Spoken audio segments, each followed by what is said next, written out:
Ladies and gentlemen, welcome to Gigi and Pawpaw's Kitchen. Tonight we're going to make the easiest and the most delicious peach cobbler you'll ever eat. And the easiest. You get you a stick of butter, you melt it in a cast iron skillet. You take what, G? We have 1 cup of sugar, a cup of self-rising flour, and a cup of milk.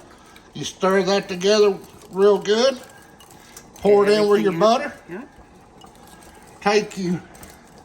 And we're going to add our peaches.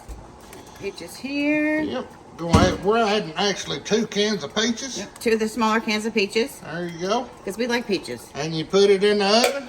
It's going in the oven. On Scoop these 350? around just a little bit so everybody gets a little piece of peaches. On 350 for 30 to 45 minutes. And something that I like to do is add cinnamon. Cinnamon over the top of it, or sugar. Gotta have a little cinnamon and sugar. You ask our daughter every time I make a pie, this is what I do. And she's like, Mom, this is one of my favorite parts that you do. And I'm like, okay. Yep. And we'll show you whenever it's done. There we go. We're going to add a little bit of cinnamon. Absolutely. And we thank each and every one of you taking time to watch our videos. Thanks, kids. Hope you have a blessed day.